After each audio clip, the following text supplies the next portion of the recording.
What's up, everyone? It's the interview queen Alicia Toot here, and be sure to watch True Heel Heat.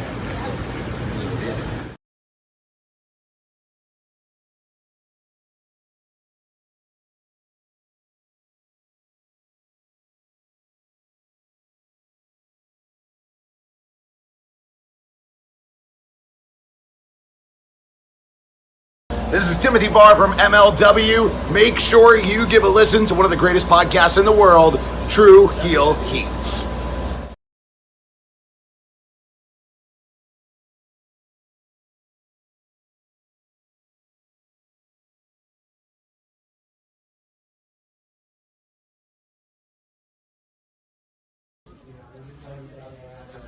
This is the knockout artist, Chris Hero.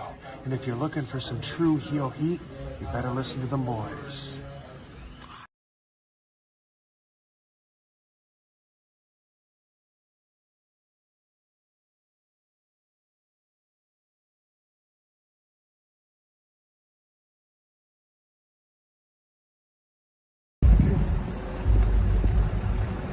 Yo, what up? You know what it is. It's your boy AJ Francis reporting to you live from New York City, the birthplace of hip-hop. And I'm telling you that I'm only tuned in with True Heel Heat Wrestling. Holla at me.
Hello. It is me, your True Heel Phenom, SP3.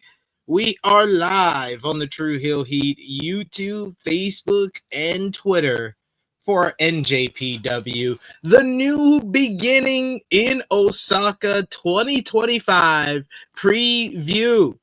Breaking down the card for this coming Tuesday's big event from Osaka Ideon Arena, and it's the big title match in the main event that is selling all the tickets, the hot ticket in Japan, and we're here to discuss it. But you know when we do that, you know who I gotta call on, the MC of the past, present, and future of New Japan Pro Wrestling here on the True Heel Heat YouTube channel. It's your boy, J-News. How are you doing? Oh man, it's been a while, SP3. But good morning, good afternoon, and good evening, ladies and gentlemen. We're back at it again here, True Heel Heat podcast, talking all that New Japan goodness as we usually do, live and in color. Yeah, man, it's been quite the last couple of weeks on the road too. Lots to discuss. Bits and pieces outside of the New Beginning bubble as well to discuss. SP3. But we shall Get going. That's we have here. Got a lot to discuss. We haven't talked about New Japan Pro Wrestling since since early January, when we talked about Battle in the Valley 2025. So it's been a while. We appreciate y'all if you are joining us live. Appreciate y'all if you're watching us on demand. Remember to show your appreciation back the simplest way possible. Just drop the thumbs up on this video. You can also share this video with all your wrestling fans, friends, and family on all your favorite social media platforms. If you're new to the True Hill Heat YouTube channel, hit that subscribe button, hit the bell to stay notified for all the great content here, and of course sound off in the live chat. We love to interact with all of you guys. Hear your thoughts on NJPW's The New Beginning in Osaka, the huge card coming up on February 11th, and want to hear your predictions for the card. You can also sound off in the live chat with that. But of course, if you're feeling generous, you want to give back to what we do here, you want to show your support to the True Hill Heat YouTube channel in the best way possible, you could do so with a super chat donation. I don't know what that was. I pressed something I wasn't supposed to press. With a super chat donation, any dollar amount matters. It goes back to contributors that you see on screen with us here, and we always appreciate the support. So yes, J-News, it's been a while since we talked about NJPW New Japan Pro Wrestling here on the True Hill Heat YouTube channel. So what is new with you? What is new in the J-News hood? What are you excited about heading into next Tuesday with the New Beginning in Osaka? I'm excited for all of it, man. Actually, I wasn't necessarily thinking they were going to drive home the Goto narrative with this particular match. I thought they were just going to go into it with what they've been doing as of late with Zack Sabre Jr. basically, at least at the beginning of the year, right, where everything felt a little less important than usual. At least that was my take on it. And now they put the pedal to the metal. As a young man that I heard last week say, all gas, no brakes, or no brake, and all the brakes, no gas. All gas, no brakes. Da me. You know what I'm saying? And they've done that with Goto, and it's been a hell of an underlying story to grow this main event. I've said it before, and I'll say it again about Goto, man. Probably one of the most underrated wrestlers in the last 15 years. When it comes to not just general wrestling in general, but New Japan and stuff, very innovative as well. And he had his time in the sun, but at the end of the day, it didn't necessarily work out the way that he wanted. But this is something where now they're creating this narrative and they're buzzing it up. And I can appreciate New Japan doing that and telling the story that they're telling between him and ZSJ. And hopefully the match I'm sure the match will be a banger. Not hopefully, the match will be a banger at the end of the day. Also the junior division seems to have some life to it at this point. I am all ready for that to be streamlined and take effect and have a hold on the New Japan fan base as well. That match that Fujita had with Despy at the New Beginning show on the 4th, I believe, Electric. was crazy, man. And now Akira stepping into the limelight to get his shot, I think, in March. The anniversary show. For the anniversary show. So they've got some good and new blood getting into that junior space with Despy being the champion at this point. So that looks good. And we've had a couple of departures, haven't we, SP3? It seems so. Yeah. Well, first, the most prevalent being Evil. Right. That was strange. I thought, at the end of the day, I'm not, New Japan's not necessarily known for their kayfabe storytelling at the end of the day, right? So, that was a little bit surprising for me, depending as to wherever he lands, we'll see. But that was surprising. Yeah, man. There were also TJP, not necessarily re-signing his contract after his contract expired. So it'll be very interesting as to where TJP ends up, even though he's still being mentioned on programming. I think that he's probably going to continue to work with the company, just probably either without a contract or some per date deal. Right. Very true. Very true. I can definitely see that happening. Any other I know you want to mention it. Go ahead. I'll leave it up to you. Okay. All right. So for all intents and purposes, man, I put this out into the atmosphere months ago, right? And you and Sonal, you would tell me, stop saying that. This isn't gonna happen. Yada yada yada yada. Come January 31st, nothing. Right? February 1st comes, he changes his bio. Right? People are like, what's going on? What's happening? Da, da, da, da, da, da, da, da, da. Is he going? Is he leaving? What's happening? I, for one, last time we spoke, me and you were on camera, I said I gave the kid all the respect in the world for his match that he had and everything that he did in ring. The character just never worked for me, right? Yeah. And as a human being, things evolve, you grow, you learn from them. But then there's things that happen that just that they pull you back into this feeling, SP3, of just negativity. You know what I'm saying? And for me, it's like you just want to live off that negativity, sir. How do you go out and not do business? Like for me, it's like, and I'm talking about more Bullet Club business than the grand overall business.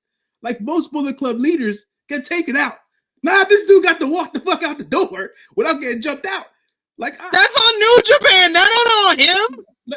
Look, man. Look. At the end of the day, all I'm saying is this don't look right. This don't look right. That's on New Japan. That's not on him. How dare you try to blame that on David? Come on, agree with David. David don't got the pen. He don't got the pen. He had a number of shows after Wrestle Kingdom that they could have done something. His main man got the pen. What you talking about? Gato got the pen. How do we not? No. Absolutely not. No. I am not forgiving this. This is not happening this way. If Finn's got to take the damn stab, Kenny took the stab, AJ took the stab, this dude needs to take the goddamn stab. I can't do it. The stab? Yeah, man. Kenny left. Oh, that's right. Kenny did leave. Jay took the stab. Yeah. So you know, it's come on, man. Come on. This don't. I mean, Jay. They literally booked him for extra shows. They did to do that. So that's literally. It's not. Jay, oh, thanks Jay for doing the extra show. No, it's because New Japan booked him to do the extra shows so they could do a transfer of power angle in the Bullet Club. That's on New Japan. That's not on David Finlay. At the end of the day, like I said, the man who's got the pencil, the man who books the shows, was there talking about the world needs a rebel. New Japan needs a rebel. Yeah. Bullshit. I think that people that want to stay optimistic in regards to David Finlay, despite the change in the bio or anything, and despite the fact that we haven't heard really anything in regards to talks or anything like that. I think that the fact that they haven't done a transfer of power angle yet is good news for people that want David Finlay to stay in New Japan. Maybe. It is. Don't say maybe. I love that. You want it both ways. You want to celebrate that you think you're right, and then I'm making I'm my SP3. I'm celebrating that I was right. I put it into the universe. You weren't right. We don't know yet. We're gonna know soon enough. And I don't preemptively celebrate my wins. I am here claiming clairvoyancy. That's what I'm doing. At the end of the day. Oh man, RP Jesus is right. Kenny did get kicked out by God. So yeah, but that's like 6 months before he leaves. Yeah, but still, there was an angle for. All I'm saying is, do the angle. That's on New Japan. That's what I'm saying. You're trying to get mad at David Finlay or trying to put some blame. That's on the company. Hey man, listen. They know when his contract's gonna expire. They did, absolutely. They always know. So they're dummies if they didn't do an angle. Don't blame them being a dummy on the performer. Oh man, I can't get past it. You know, just when I thought things were going in a certain direction, he pulls it right back down to hell.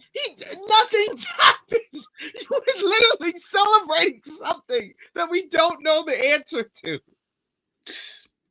Anyways, on to the review. It's gonna happen. It's gonna happen. Thankfully for Sonal, she did not show up yet. But yes, thank you guys for joining us. Keep coming with those comments in the live chat. You can send some super chat donations as well if you want to show your support to the channel. We set a goal in the chat as well for our super chat donations for today, so help us hit our goal. We got John Paul Martin, the Stat King, in the chat. Good to see you. He says, "What's up, guys?" He actually asked me a New Japan question, funny enough, that relates to what you wanted to bring up to start the show. And he asked me the other day, he was like, who you got for New Japan Cup? He was like, it's around that season that New Japan fans should be asking that. And I was like, after Wrestle Kingdom, I had David Finlay, but that's all up in the air. That's all up in the air now. I think New Japan posted the last 19 winners of the cup. And obviously 2025 with all the question marks and stuff like that, people not knowing. Yeah, man, I don't know necessarily.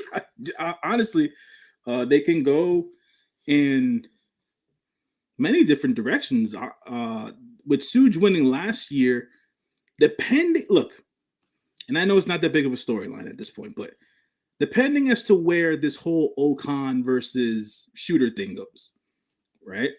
If they want to make it a bigger deal, and if Shooter does lean more heel than babyface at some point or whatever, after his hair being cut and him being made fun of and him being made a mockery of, imagine if he plays the Ricochet role on New Japan television.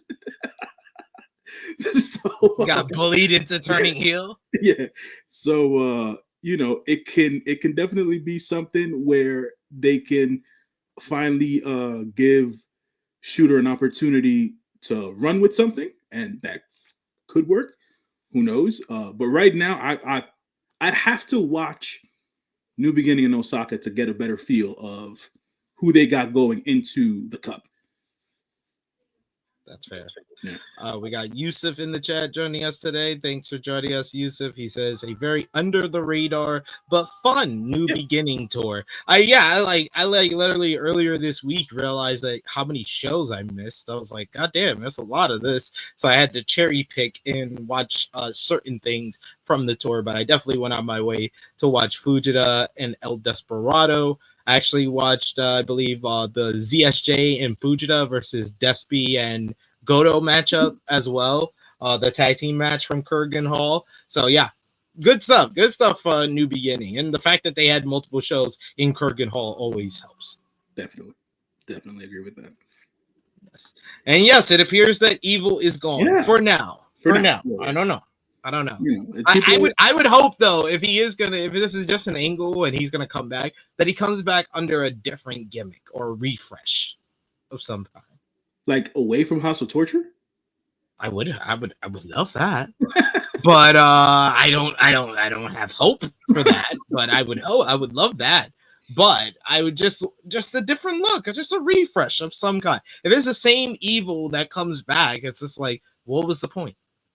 Yeah, good point. I mean, hiatus is always, that time off and hiatus has always worked best for transformations and evolutions of characters and stuff like that. So, to your point, if he does come back, hopefully it's something different, Like it's like a total like timeless Tony Storm shit. Like Big Man Dog say, Evil comes back as good.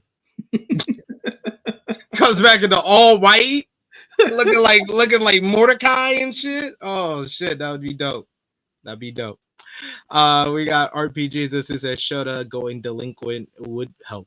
Yes, I think we've been literally ever since he got booed out the building at Power Struggle. This channel has been begging for Shota Umino to turn heel.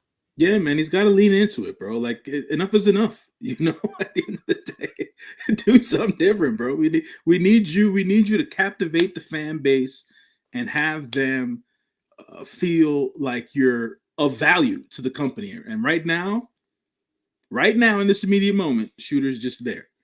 You know what I'm saying? So Yeah, shooter. Don't let Dave Meltzer lie to you. You did not have a 4.25 star matchup at the Tokyo Dome. That was not that.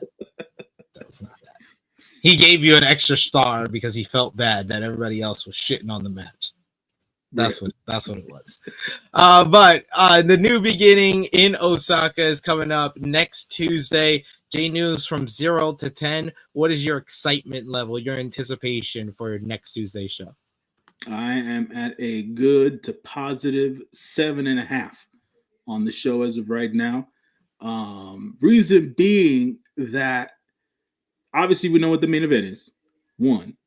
2, the tag match build up. There hasn't been much, outside of like LIJ, the tag team as of Hiromu and Naito winning all their matches. Like outside of that, there really hasn't been much else, at least from the Young Bucks side of things and stuff like that. So that there's not much for me to go on there. Like I said, depending as to whatever, we have Suji and Gabe, which we haven't even touched on yet. They've done tremendous work just putting interview and promo packages together for both of them.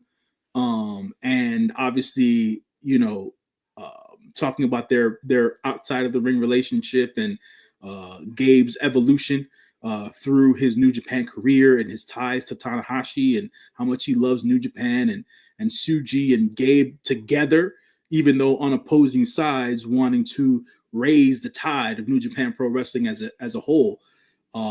They're making this out to be their moment, and I hope that they do just that. You know what I'm saying? So I have a lot of belief in both those guys, and hopefully they're able to execute what they've been projecting at the end of the day. So that's my biggest thing when it comes to those two guys. And but everything else is kind of like outside of the three main things. Like most other things don't really haven't really been shaking it up for me, should I say?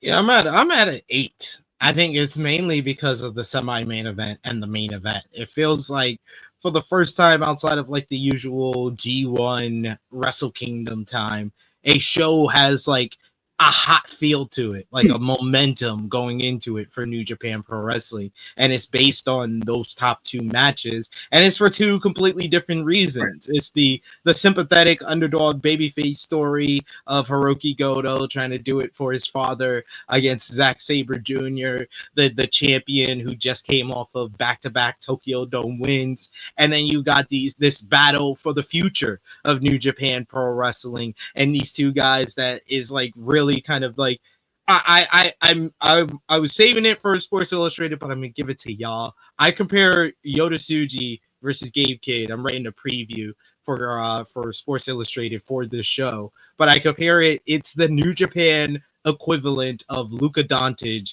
versus Anthony Edwards. It's the New Japan version of Braun Breaker versus Jacob Fatu. Okay. It's the New Japan version of Will Ospreay versus Darby Allin. It's the guy that's entrenched in the company, the homegrown guy, the homegrown star, versus kind of the outsider, the foreigner, who is just as popular, even more popular, and seems like he is just like this thunderbolt that's heading to the top of the whole entire company. And that's how you can describe all those different matchups that I just compared it to. Sure. No, I get it. Yeah, that makes sense. It definitely makes sense. It's definitely an interesting dynamic, and I know, and I mean, the proof was in the pudding when they were young lions, and how hard they went at it as young lions. Which yet again, me always bringing back the same thing. That class of young lions always have a special place in my heart, necessarily. And those 2 were the main culprits, right? And even Gabe said it. Now it was like, it's me, it's Suji, and it's Uemura. No mention of Ren Narita, no mention of Shooter. Like, it's those 3 guys. You know what I'm saying? So and I honestly, man, for all the grief we could give to Narita and everything else in between, and that's more New Japan than anything else. It's like Gabe's not wrong. And when Uemura comes back, depending as to whenever he comes back, They'll strap the rocket pack to him at the end of the day. So we'll see where that goes. And yeah, man, I'm excited for that match. I just know that they're gonna kick each other's asses, and I think it's gonna be a highly emotional match. And that's when wrestling is at its best. And they didn't have to, and yet again, this is not a slight. It's more the style of the company. They didn't have to stand in the ring for 20 minutes and cut promos to do it. You know what I'm saying? Yeah. It's just the New Japan way of doing it. And it's a much more, at least for me, there's a much more visceral and tangible effect of it because the story happens in the ring outside of just talking on a microphone and shit like that. So and it was very organic. Yeah. The whole how they kind of started going at it in the tag match at New Year's Dash and where we've come until now. So we'll talk about that shortly as we go through the card. Let us know your predictions on the card in the live chat. They did announce earlier today a last minute addition, a kickoff matchup on the pre-show. But we'll get into that. For me, I'm at a I said I'm at a solid 8. I'm at an 8 for the show. I just want to make sure. But the kickoff show is going to be pre-show matchup, tag team action, a little preview ahead of the anniversary show where El Desperado will defend the IWGP Junior Heavyweight Championship against Francisco Akira. He will team with his United Empire teammate Jeff Cobb to verse El Desperado and Morishima, the Young Lion. So this one just added to the card. I think that it's safe to say when there's a Young Lion in a tag match, you're probably going to take that fall. So Absolutely. I'm going with United Empire. Word. I mean, if you've watched New Japan long enough, you just understand the nature of the business here. You know what I'm saying? So if the look here, probably because this probably won't be the last tag match that they have going into before the anniversary show, I'll probably have Jeff going over Morishima here instead of Akira, but we'll see the confrontation obviously between Akira and Despy and see as to how that starts to bubble, and then we'll see more of an effect going into the later tag matches because I know there's going to be more. So Of course, we got a few weeks until that. Yeah. Next up on the main card, the opening matchup is Tanahashi finishing off his little series of singles bouts that he's had throughout the road to New Beginning, and it culminates with him facing one of his old rivals, former IWGP Heavyweight Champion Toge Makabe. Makabe and Tanahashi have their history with one another. They faced in the past for the IWGP Heavyweight Championship. Of course, Makabe is not who he used to be in the ring, and neither is Tanahashi, but this is a nice little throwback during the Tanahashi farewell tour that is this year. Of course, I got Tanahashi for the win here. Yeah, Tana for the win here. If folks if folks don't or haven't watched True Heel Heat before and understand that I've been watching New Japan Pro Wrestling for a very, very long time, I've never been a fan of Togi Makabe, not even in his prime. And because I just never understood it. I just didn't. And for all intents and purposes, I understand the dynamic of their long history together and things of that nature. New Japan, I think, is one of the companies that always best does their storytelling in the ring. And I am all for what they're doing here with Tana. So Tana for the win. Just know I don't expect anything grand out of this match. That's oh well. Yeah. No. Just so the Osaka crowd can pop for Tanahashi one last time. Or before Dominion. Probably they'll be back for Dominion.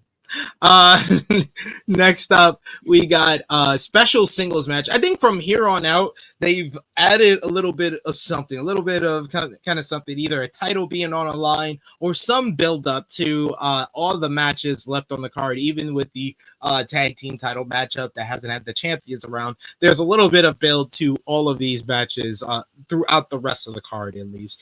Starting with this one, a special singles match is going to be Shingo Takagi going one-on-one with the newest heavyweight in New Japan Pro Wrestling, Drilla Maloney.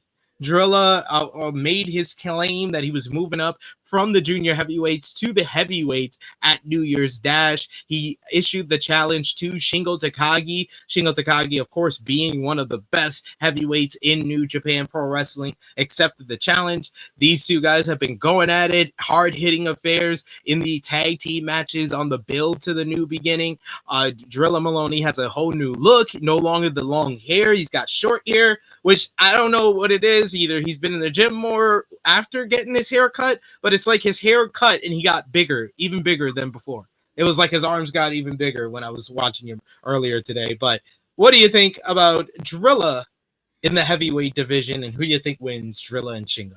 Drilla's trying to be a BMFer, son.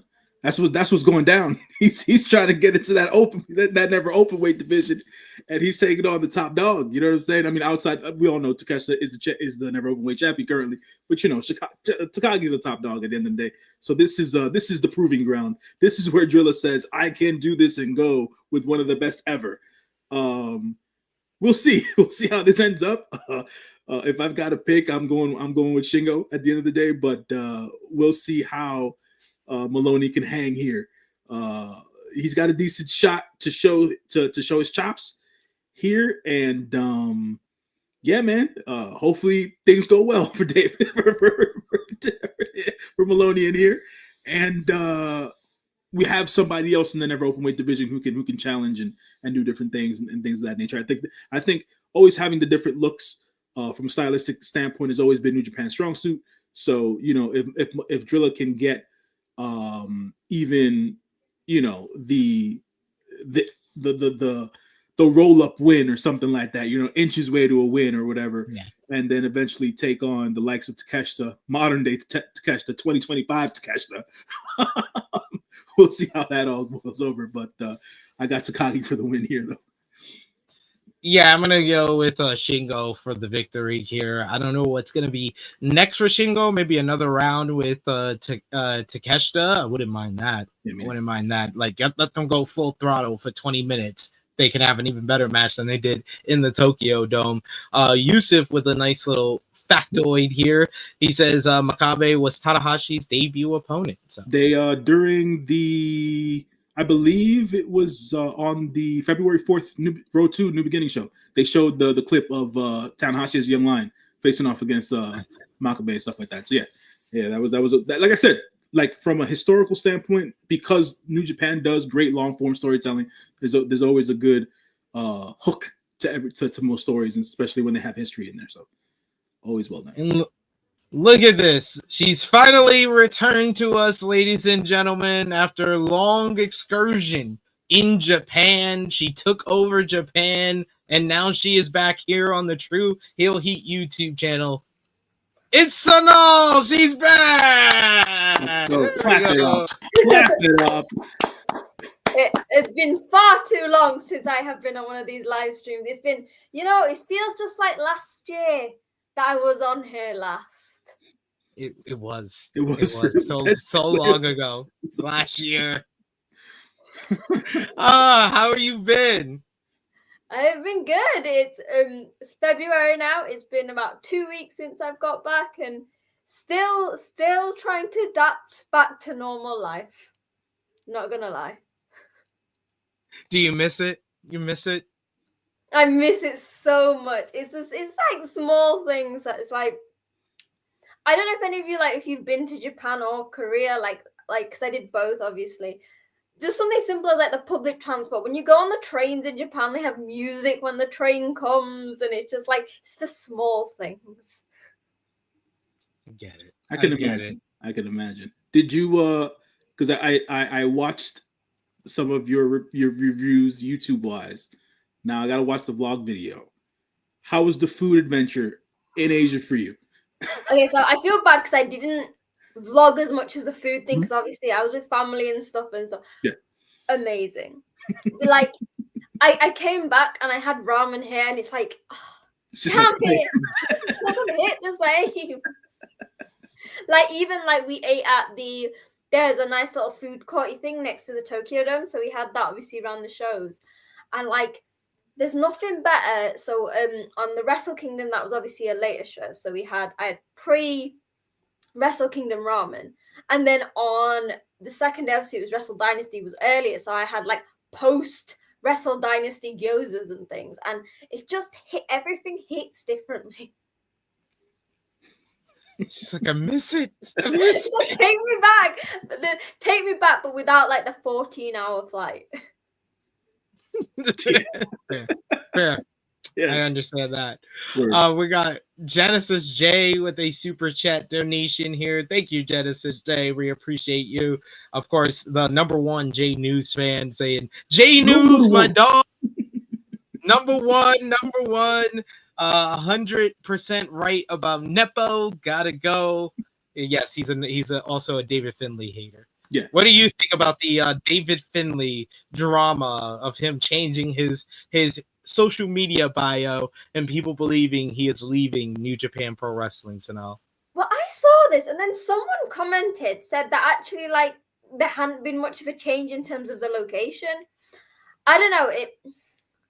Obviously, January stuff comes, and there's all this contract talk, and I think someone mentioned in the comments, maybe Jeff Cobb, and obviously Jeff Cobb's been hinting at some stuff.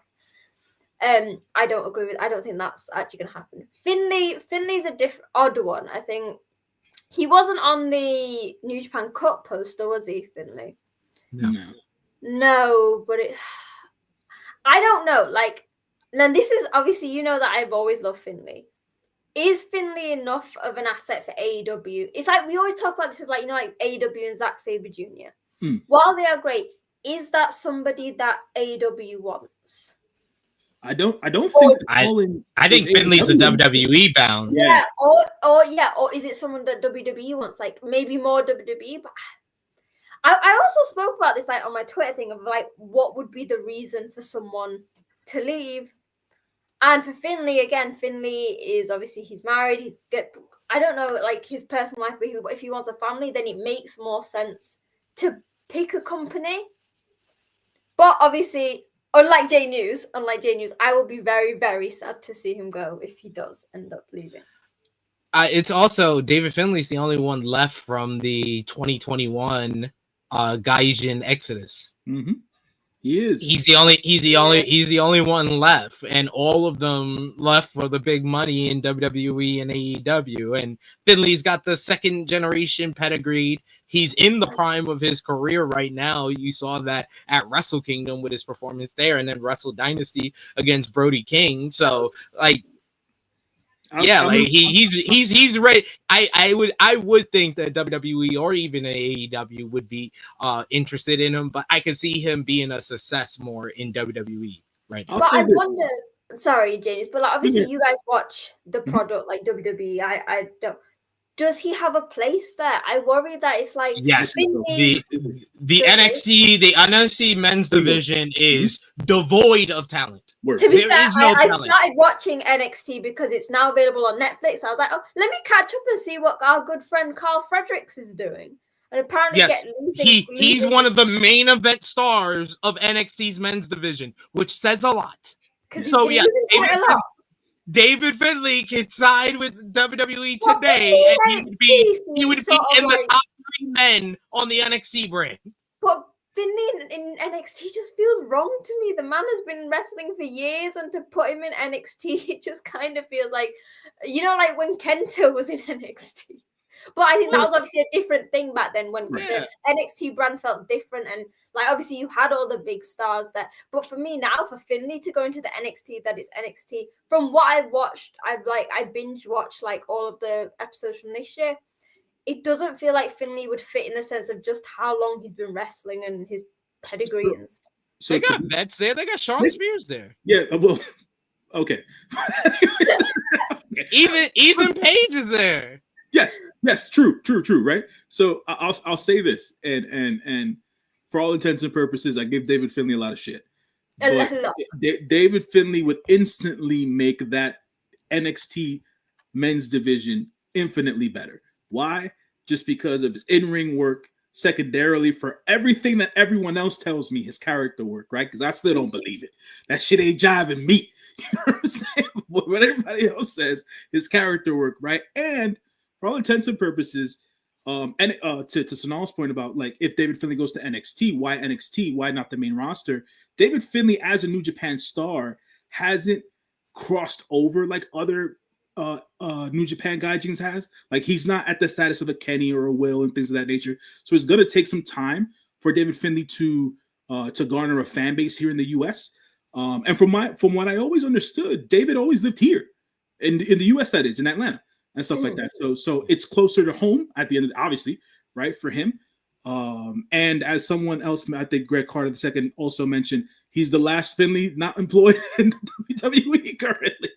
So, family business is going. He needs to, because he's never done anything with WWE, has he? Because obviously, not at all. Juice had his stint in WWE and stuff like that, but he's never stepped foot in that company, has he? No. Hell, even Zack Sabre Jr.'s got more WWE experience than David. I think he purposefully took the other road, right? He didn't want to. He wanted to do things on his own. He wanted to come up on his own, and he has. And he's cut out a specific kind of a niche for himself after all of these years. And now he's got to be able to translate everything that he's done in New Japan onto wherever he goes, be it in AEW or WWE and things of that nature. Even though I feel like I honestly, I'm with SP3. Like I feel like NXT would probably be better suited for him because he can go straight to the top, and no one's gonna blink at the end of the day. I don't think so. I'd be very invested in NXT if David Finlay went on to be bad, because I watched, I think, one of the recent episodes and Stephanie Becker was on it. I was like, oh! Yeah. Oh yeah. Julia, the women's division is. Yeah, I saw Julia. Yeah, I was like, oh my god. That's why I said the men's division is lagging quite behind from the women's division right now. What was it? The last episode I watched, Fandango came back. I was like, JDC, my main man Johnny's back in the fold. I was like, that creep JDC. I was like, what's happening? Have I transported back to like 2019 or something? It's in a time warp. But yeah, NXT is firing on all cylinders right now. They're getting more ratings than they've ever had before, coming off the heels of the success they had on their first show with New Year's Evil, and then they did like 800,000 viewers a couple of weeks, like 2 weeks ago or a week ago. So yeah, they're doing well. We already done predictions for Tanahashi and Makabe, as well as Drilla Maloney versus Shingo Takagi. Who you got in those, Sonal? Tanahashi. So the Driller and Shingo one is slightly harder, right? Because I feel like Driller needs that win. I feel like if they're gonna move him up, because I think that's what they've basically been teasing. Like even Clark's been saying that like he's gonna deal with his own stuff and that. So I'm gonna say, just for the sake of storyline and pushing forward new talent and stuff, I'm gonna say Driller. But again, like that's just me saying that like Shingo doesn't need the win. True. Good point. I got Shingo winning with the understanding that they probably will meet in the New Japan Cup, and that's where Driller will get his win. Yeah, that would make sense. I feel like like I said before, so no, before you got on, I think that the junior heavyweight division is going to get a good shot in the arm here with the newer faces. Obviously, we had the great match between Fujita and Despy. Next up, Despy's got that match up against Akira and stuff like that, and Clark Connors is in the shadows, waiting to get his opportunity. He said that on commentary as well. He was almost teasing it. He was like, "Yeah, man." So it's good to see the new faces in the junior division. Obviously, we have the stalwarts in the junior division, and there's also the talent that hasn't done much in the junior division. He will rise again. Like, I feel like obviously we'll talk about this like when we get closer to anniversary, but it's like the whole consensus has always been Wato needs to dethrone Despy. Wato needs to do, but hell, if Akira could do that, I am on team Nova Fireball as well. Well, let's talk about the third match on the main card coming up on Tuesday. You got Shota Umino trying to bounce back from his loss at Wrestle Kingdom as he goes one-on-one with the Great Okan.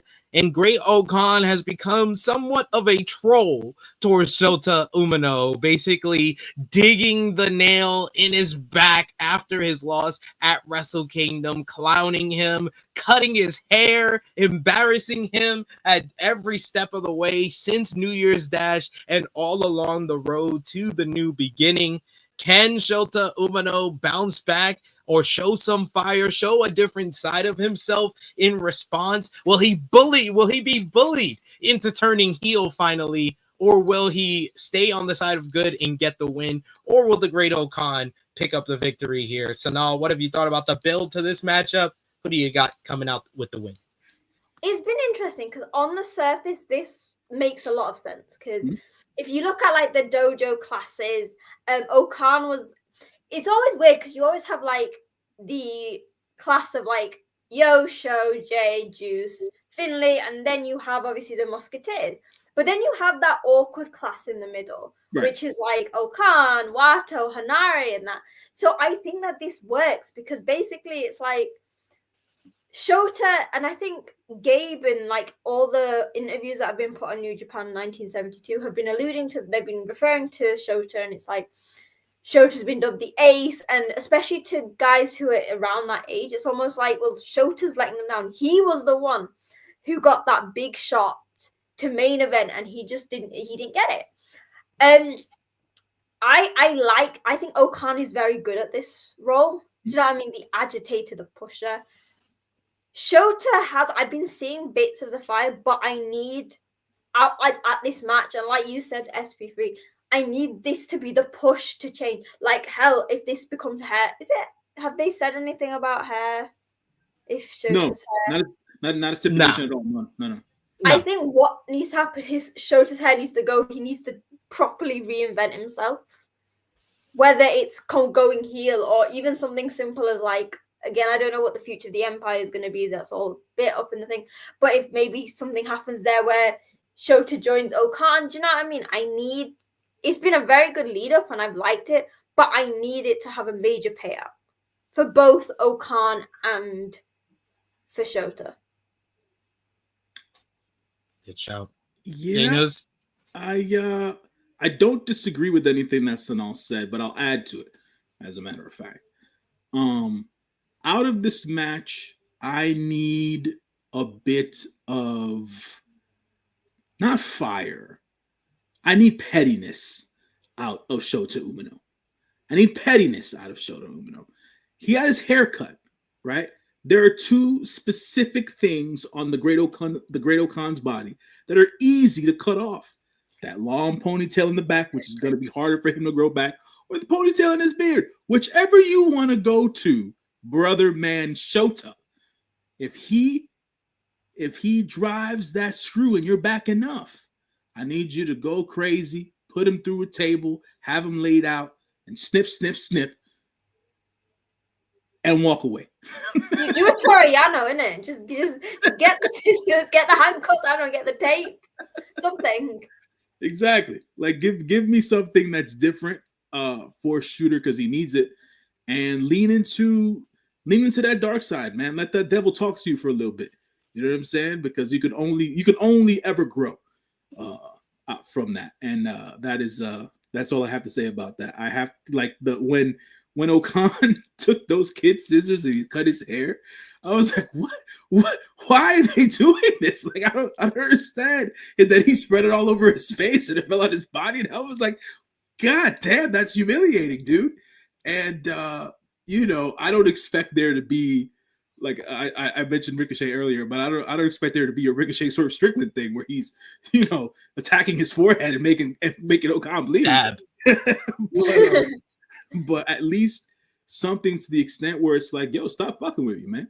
That I want to have that feeling from Shooter. So yeah, that's all I got about that. I am going to go with Shota Umino to pick up the victory here. And yes, I am begging them, just turn this man heel. Like, it's the simplest thing. But I think that they can execute it right where it's going to be a benefit to him moving forward. It's something that he's desperately needed since he lost in the G1. Honestly, I was gonna say since he got booed out the building at Power Struggle, but that was a result, not the starting point. The starting point is his failure of winning the G1 climax that caused that reaction at Power Struggle. So there we go. But going to the next match, the fourth match on the card, we got a grudge match, Sonal in J-News, as it's going to be Taichi going one-on-one with Sanada. These two men were in the same faction together, just 5 guys. It was Taichi that sparked Sanada's greatest run of his career in the New Japan Cup. Facing each other in the first round, Sanada picking up the victory, showing some fire in the process, which led to Sanada leaving Los Ingobernables de Japón and joining up with just 4 guys to make them just 5 guys. Sanada went on to win the New Japan Cup, then won the IWGP Heavyweight Championship. He held the title for almost a year before dropping the title at Wrestle Kingdom in 2024, and thus started his downfall. From there, he would lose in an attempt to regain the title against Naito. He lost in attempts for the global title against David Finlay, lost against pretty much everybody in the G1 climax, including getting routed in a minute by Jake Lee. All of those embarrassments, all of those failures led to Power Struggle last year when Taichi challenged David Finlay for the IWGP Global Heavyweight Championship. David Finlay told him that you had a mole in his ranks of just 5 guys, basically teasing that he had basically convinced one of the members of the faction to come to the Bullet Club War Dogs, which was revealed to be Sanada, who pulled the referee out of the ring when Taichi had the victory. These two men have been at war with one another ever since then. They brawled with each other in the World Tag League, brawled with each other during the Rambo at Wrestle Kingdom, and now it comes to this one-on-one Taichi Sanada this Tuesday. Sonal, the match for your heart, I guess, right?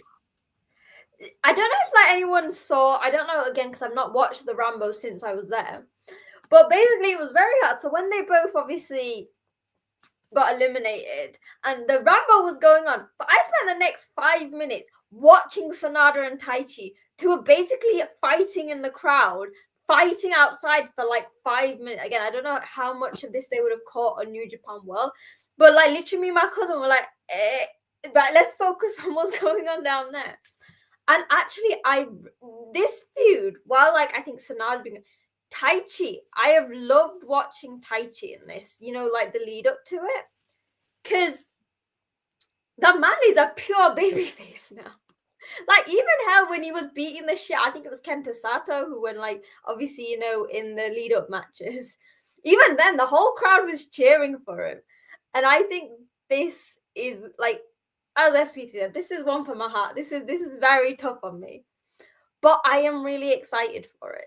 I don't know how they're going to have this, who's going to win, because I think, Sanada needs it more, but I think if you want to, because they've been, slowly pushing Taichi. They've been seeing his reaction.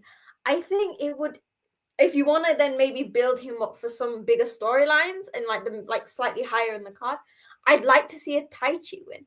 But then, if they're against each other in the New Japan Cup, do you have something like that?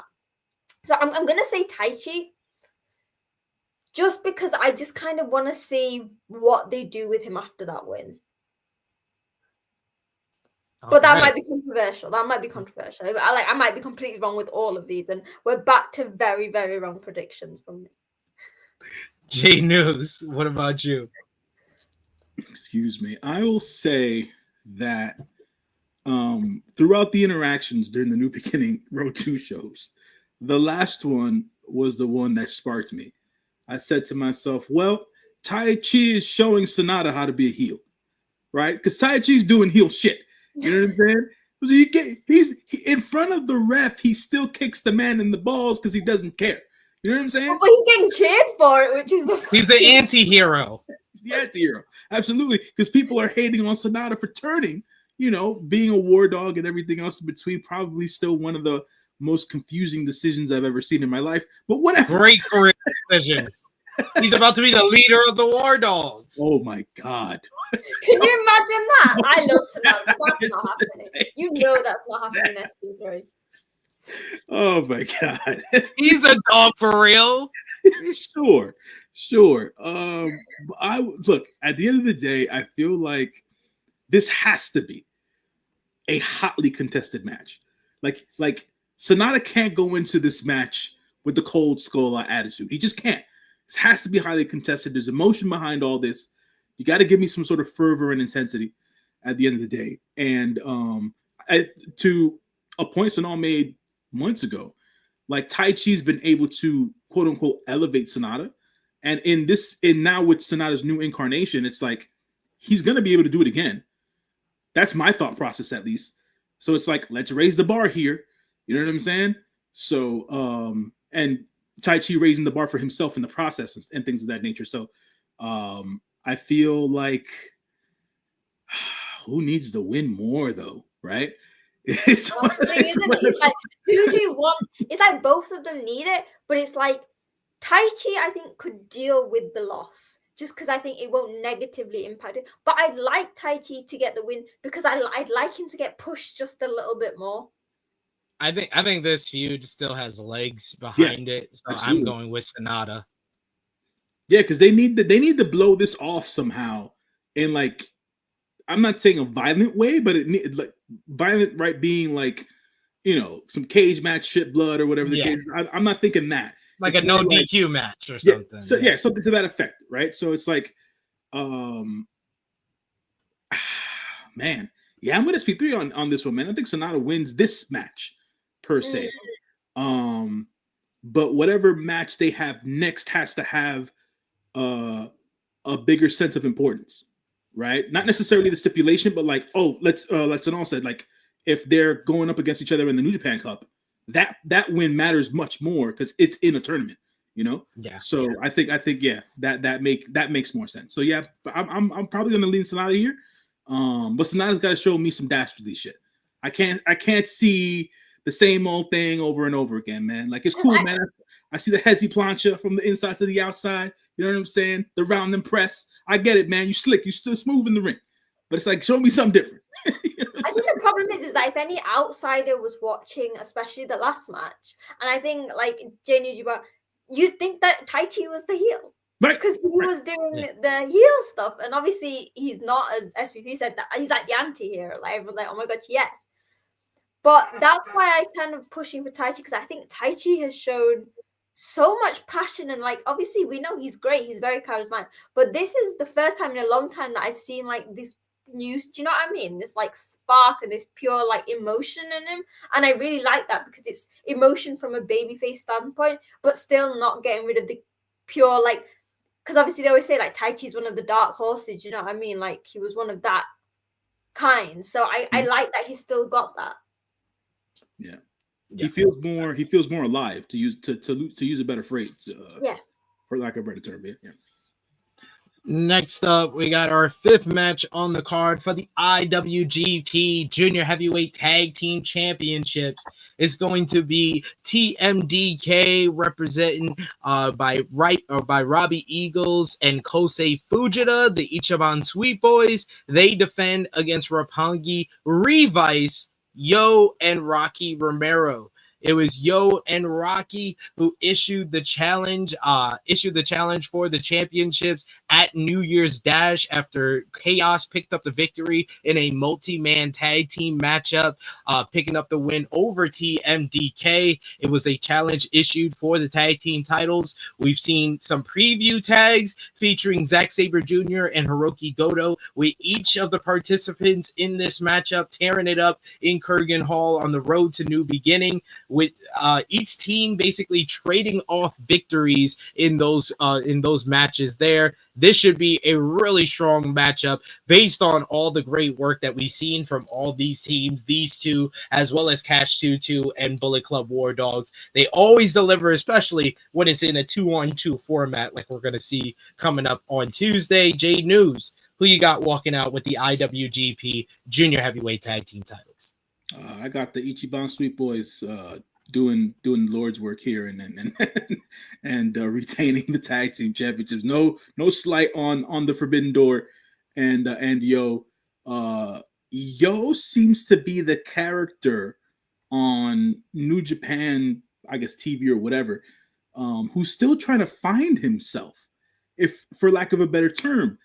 And it's interesting to see from time to time, like, you know, the antics to the apparel to the stuff that he says backstage, and then the things that he does at press conferences. And it's like, all right, man, you're trying to find your foothold, brother. I get it, but it's like, where's this going necessarily? So it's like, he's like from a character standpoint, he's so up in the air for me. But it's interesting at the end of the day.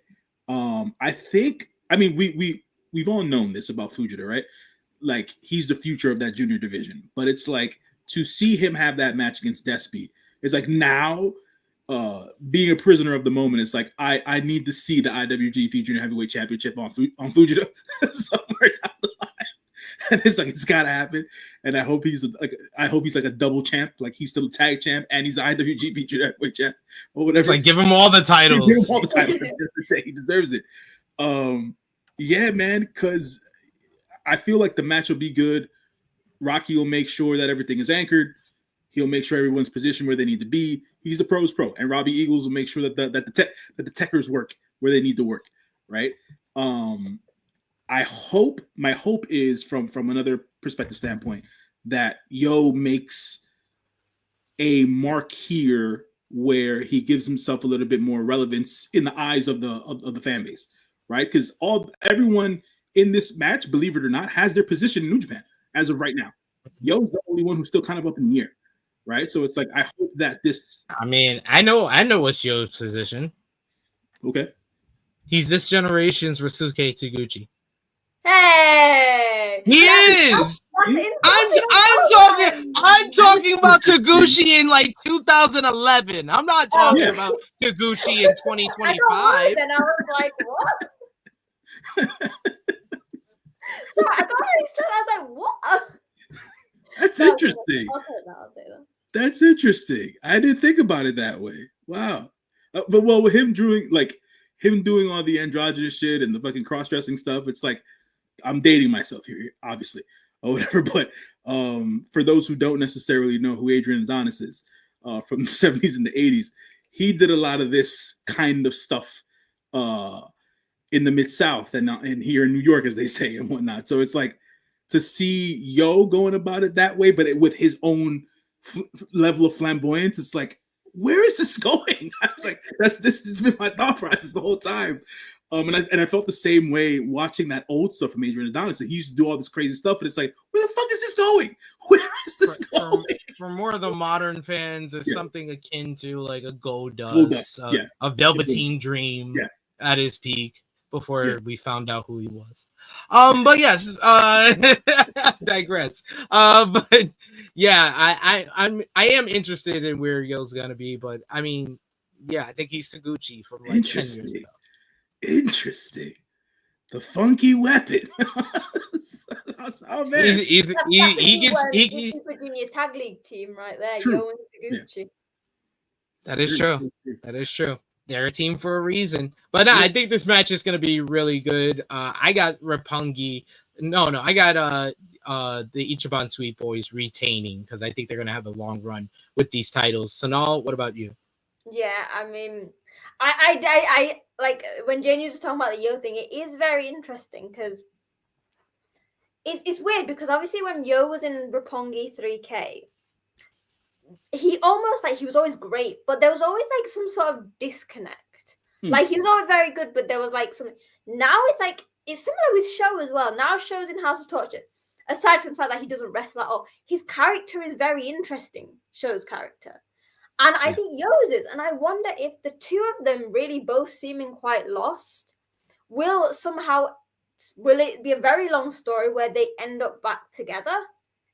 That's interesting. It's interesting you say that because in my head, current canon as constructed with what's been going on during the New Beginning tour, I felt like there might be a swap of teams. The love fest that Yo and Fujita have showed for one another. I was like, hold on a second. Are they gonna swap teams here? Like, I don't know what's that. So, that's why I say that Yo's character is so interesting. Because it's like, I just don't know. And it's a good thing to not know at times, because it's like you just don't know where the hell's gonna go. I think it fits with Yo, because obviously in like I was saying with Rongi 3K, you always seem quite very standard wrestler. But if you followed the stuff he did outside, and I don't know if anyone watched the Master Wato documentary after he came back and stuff. Really good. Wato was talking about how he was doing art with Yo. And so if you know from Yo that perspective, if you know Yo, this character makes complete sense. And you're almost like he's in this dreamland.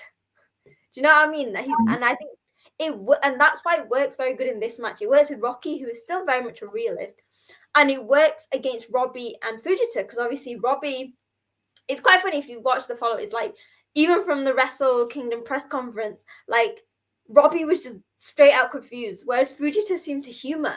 Yeah. And I like that. And Jenny, you spoke about that. It's like it's very, their bond is very interesting, Yo and Fujita, and I like that. And this has made this interesting because the junior tag team, they've had some very good matches, but this feels like it works story-wise as well. Like, I'm sorry to interrupt, but to get this off, it works. Key to this, it works in 2025, right? It's very modern as to what it is that they're doing, and it coincides with what's going on with the world right now. And I'm talking about from a macro perspective of acceptance and things of that nature, because Sonal was leaning towards that as well. Where Fujita and Yo's relationship, Fujita is very accepting of, he's humoring him, but at the same time, he's not pushing him off. Robbie Eagles is confused, and Rocky's got to go be the forbidden door. So he's just here to be here. You know what I'm saying? So it's like, it's one of those things where he's trying to usher in Yo in another tag team. And it's like, but he's out here doing his own thing. He is an artist in the truest sense of the word. Yo is, right? So it's like, yeah, that's why I think it's so interesting, dude. And it's the fact that it works within, that they're doing it in Japanese society, because for all intents and purposes, this is the same with Japan and Korea. While both Japan and Korea seem very forward, when it comes to views on gender and sexuality, a lot of parts of those societies are still very traditional. Right. Yeah. And for Yo to do this as, again, like, for example, if this was in DDT or something, it's fine. It's DDT. It's fine. Right. Yeah. But for New Japan, which is the company in Japan, which is on the mainstream TV, that has all the, it's very different. And yeah, like Jane, you said, it works because it's 2025, and it works because, not just because of Yo, but like I said, because of Fujita. Humoring him, but also not humoring him in a sense that it's being like derogatory. He's not like, this is bad, but humoring in a sense like he's accepting that, oh, this is just who Yo is, rather than like taking it in a negative way, which he might have done maybe back like 20 years ago or even 10 years ago. Right. Yeah, he's humoring him to basically embrace him more than he's humoring him to kind of like being condescending towards him. So yeah, I get what you're coming. Yeah, for sure. Yeah. But next up is a matchup I'm looking forward to a lot here for the Never Openweight Championship. Konosuke Takeshita will defend against Boltin Oleg. These two men tore it up in the G1 Climax tournament in Boltin Oleg's big victory throughout the entire tournament in his first run in the G1 last year. It was Boltin Oleg who picked up the victory there to earn him an opportunity at the Never Openweight Championship, because it was Konosuke Takeshita who won the title at Wrestle Kingdom against Shingo Takagi, successfully defending the title against Kushida at Battle in the Valley, as well as against Tomohiro Ishii in one of the best matches of the year so far at Wrestle Dynasty. Can he have another banger here against Boltin Oleg? The easy answer is yes.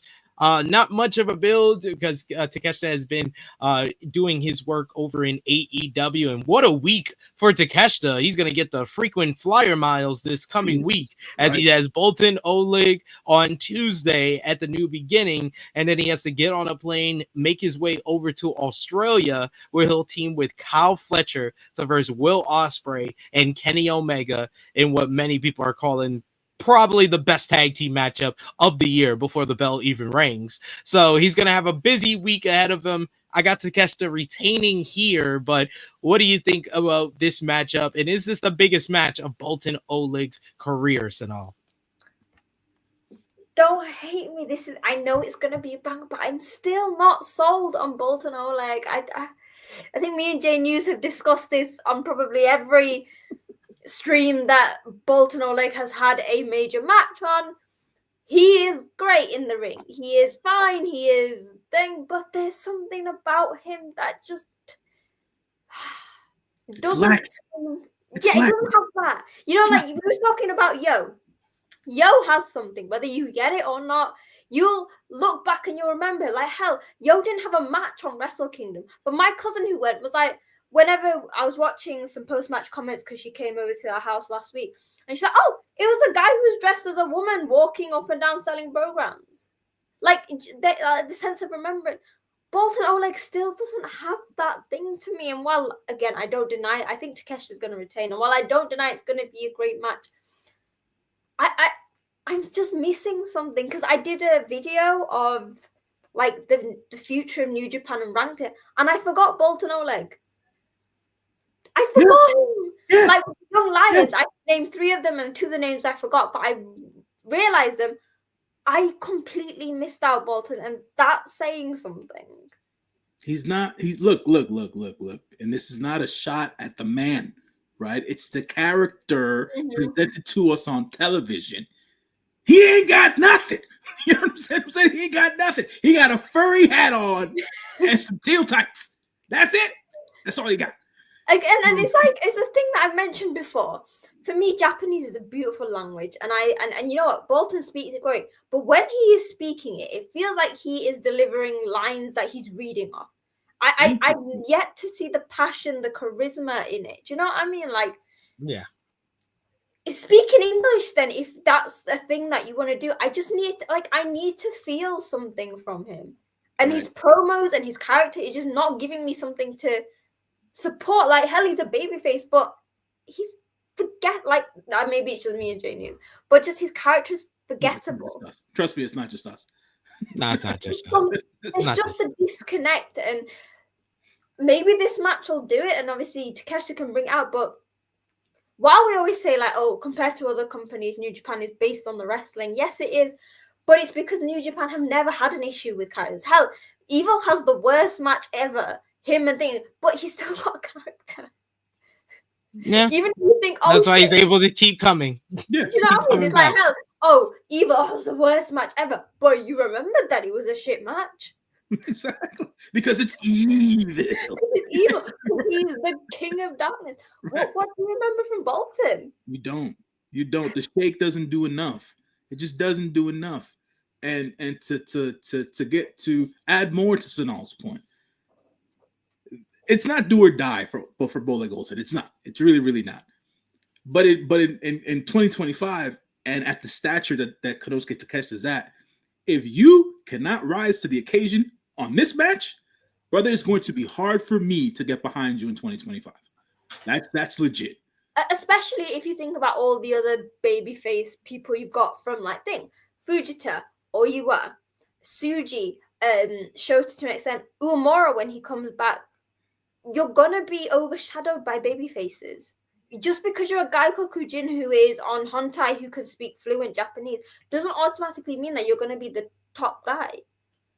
I think he still feels like he's in the young lion stage of not giving him a character refresh with him now being a regular person on the whole New Japan roster. At least with Fujita, who didn't get an excursion, he officially became part of TMDK. That's enough of a change where you're able to be like, okay, now is a new era.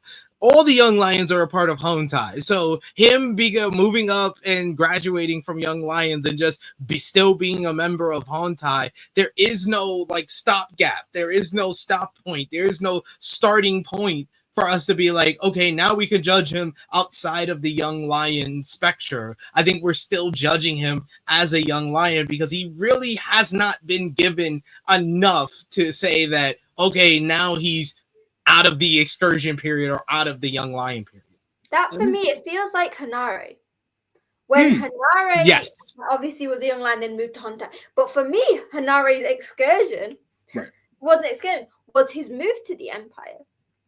And I almost think that would New Japan not have learned, like, because it was different for Finlay and Juice. Because Finlay and Juice, they didn't have an excursion, but they were already established. Whether it was Juice who did it for years or Finlay with the name. And you mentioned SP3, Fujita. While he didn't have it, he did go to like Australia and do you know what I mean? Like you said, he was taken by TMDK, so there was that split. For me, it's like after seeing the massive change with Hanare, and obviously how he literally went from being below mid-card, do you know what I mean? He was in the opening matches to where he was in the Empire. Because I feel like Hanare and Oleg are very similar in the sense that they have that thing of they're big, strong men. Do you know what I mean? They have that passion, and there's so much potential for Oleg. But with Hanare, I could almost see it. Like, even when he was in Hontai, I could see the passion, you know, when he was against Ishii and things. But for Oleg, I've not seen anything. I've not seen any glimpse of a personality outside of... He's literally the same person as he was when he was a young lion. Yeah, man, just with the hat and blue trunks. Yeah, like there's no glimmer right now. Ain't no twinkle in his eye.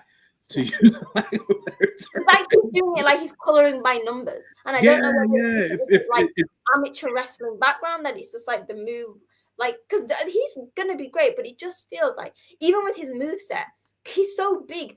There's nothing special if you think about like Suji. Suji's a big guy, but he was a luchador. Even like Hikuleo, as he got further, Hikuleo had more of like a change in his style. He can't just be the big guy relying on the big strength moves. He needs something because guys like Suji, Jeff Cobb, specifically Jeff Cobb, have proven that to be a big man, you don't just have to be a big man. I'm not saying do moonsaults and stuff. No, yeah. I understand what you mean. But you know what I mean? Like, yeah, I get it. Yeah, stylistically, it's just one of those things that for right now, it's very bland, right? And I feel like I've been harping on this, or me and Sonal have been harping on this for a while. And it's like he hasn't really given me anything to latch on to. And like I said, if he's not able to prove out in this match against one of the current best in the world, it's like, brother, take a back seat. Or actually go on an excursion and learn something else. What's made it even worse is that obviously, do you remember when obviously Yuto Nakashima, and we weren't the biggest fans of Yuto Nakashima. We criticized him so much, but that one time I saw him in the pre-show match for Royal Quest, and I went well, maybe he's still Yuto, but hell, at least there's a character there. Do you know what I mean? He looked like he improved. He captured that. Like, he wasn't a heel, but like wasn't a babyface. And like even when I met them like after the show, there was like a sense of like he's trying to put things together. Like, okay, if the wrestling is thing, maybe he's not got the image, but I know, let's turn it into make it into something like Rebels and things like that. There's like he's like taking the flaws and he's like, right, if I don't have the style and maybe the standard look, let's change something up and be like the anti-wrestler. Do you know what I mean? Whereas Bolton is just like, do you know, if you go into like, if I've never used it, but you know, AI, and you just type in, create me a wrestler. I feel like that's what Bolton Oleg is. Oh, look, at the sounds about right. On February 7th, 2025, AI is a lot smarter, so I think they'll create something a little bit more evolved than what we have for Bolton Oleg. All right, we're gonna stop this Bolton Oleg roast session at this point. Let me make one more point. And this has to do with the current young line on the roster. Taichi Nagai, right? Taichi Nagai is doing work right now, son. He stands out more than Bolton Oleg does. And the kid doesn't have the wrestling part down yet. You know what I'm saying? Who else does? You know what? And this is completely different. Morishima, he's a baby. But when he was doing the stuff, I believe it was World Tag League, where he was playing the air guitar and things with Tanahashi and Jado. Hell, that's more. Right. Yeah, so it's like, we just want the character to blossom at the end of the day. That's really what it is. Yeah, don't be bland wrestler number 55 million and 5. You know what I'm saying? Don't be mayonnaise. Don't be mayonnaise. Don't do that, because they'll spend 10 minutes just roasting you. I kept count. This whole diatribe on Bolton Oleg not having a personality started at an hour and 10 minutes into the show. We're at an hour and 20, still roasted Bolton Oleg's ass. Actually, you know why we do it? We do it because we see that he can do. Because because if we didn't see something or we didn't want something from him, we just go, he's bland. But we keep saying this because we want him to succeed. He's there, man. You're present. You're in the company, brother. Give us something. Well, someone else who's back in the company is the Young Bucks, as they will defend the IWGP Heavyweight Tag Team Championships against Los Ingobernables de Japón, Hiromu Takahashi, and Tetsuya Naito. Naito and Hiromu, of course, won World Tag League in December last year. They went on to face each other at Wrestle Kingdom, with Naito beating Hiromu.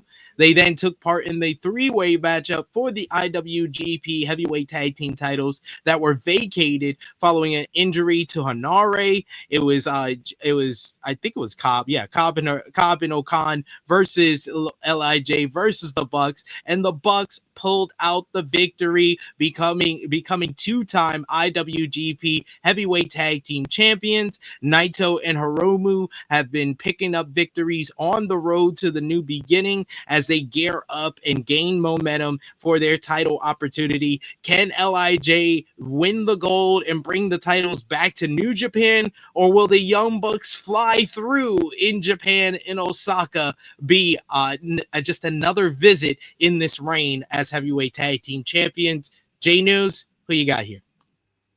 I got LIJ getting these championships back. I just don't see the why with the Young Bucks right now. I don't see the road.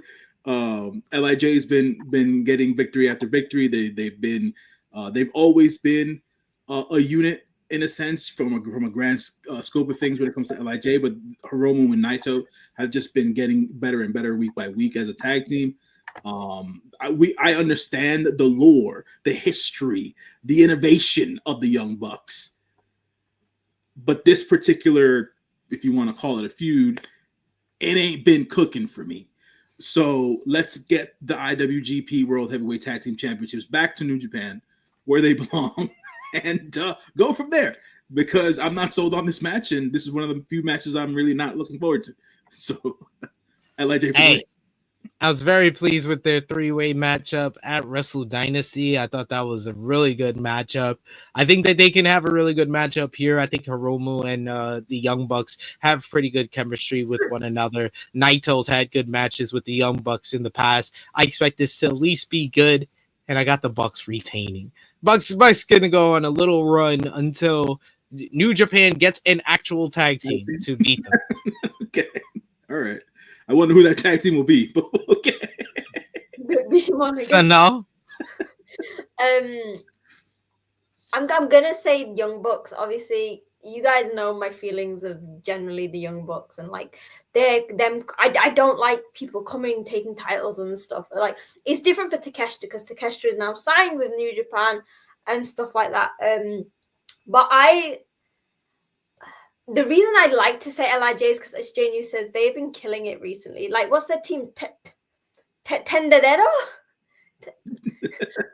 Like, just them doing it, and then the backstage comments. Like, obviously, they've always been golden. Like I said, like you both said, they've been a team for a very long time. And just now them officially as a tag team has made them even more iconic. Like, this is like the proper older brother, younger brother dynamic. Like, it's brilliant. But I like, as much as I'd love that, I don't know. Would they give it to the Young Bucks? I almost feel like they'd keep it until like Dominion, and then have a big match at Dominion. I would say like Sakura Genesis. Yeah, like one of the biggest. They would at least want to get like at least one USA show for them as well. So that's why I think they're going to win. But obviously, I'm like J-News. I would love for LIJ to bring the titles back home. But then there's the question of like, if not them, who? Bishamon maybe? Do we get another Empire duo? It's like, do we get Nakajima and the young man? Oh, yeah, Oscar. Come back. Oscar Loibe, do we get them to come back and do that? Or do we get PMDK? Is it Shane and Mikey again? Yeah. It's a thing because while there are teams in the heavyweight, and we mentioned this around World Tag League, the junior division is much stronger. Although they have less teams just generally because the junior division is always much smaller. Like even if you compare like generally the rosters. But their top 5 teams is better than probably everybody in the heavyweight division. They have proper teams that are melded together. Like Clark and Dan, Rocky and Yo, even though obviously Rocky and Yo, while they were Pongi 3 kids, always Sho and Yo, obviously Robbie and Fujita. Fujita. Yeah, Fujita. Then you've got Taguchi with whoever the hell he wants to team with. Akira, TJP. There is always something they could do. Whereas when I'm thinking, you mentioned who could beat the Young Bucks. Well, there's Hiromu and Naito, but even they're not a proper team. They've only come together recently. Right. Bishamon, will Bishamon want to do Bishamon's a proper team, but now they seem like they're going on singles runs. So exactly, especially after Yoshihashi's amazing match with Oiwa. I think that they could do something there. Do they have, I don't know, do they have Fujita and Zack, or do they have Shingo and Shingo and Suji? But again, they've not done anything. I feel like at this point, the Bucks retaining would maybe give them some time. Like J-News says, maybe for Nakajima and Loibe. But yeah, New Japan is 2025. Let's sort out this heavyweight tag division. Yeah, because I mean, but that's a good shout of the Nakajima and Lobe. That would be like you would want to do a run where the Bucks beat all the other tag teams, and then they're like, "Oh, we'll face anybody," and then these guys come back into New Japan and beat them on their first night. That sounds like the way to kind of bring them back and put them into play and make them one of your top tag teams. And also, have you ever thought, because I was discussing this with someone and I have no idea who, but obviously the things with Jeff Cobb, and I was saying that rather than leaving, maybe he's thinking of a new faction. And could that be something that, because I don't see Oscar and Nakashima fitting into any of the factions at this point. Is it time to create something new? And could Jeff Cobb do that? That's interesting. Also, again, there's been a lot of, if anyone listened to, obviously, when Akira challenged Despy, that Akira was getting very angry when TJP kept getting mentioned. Yeah.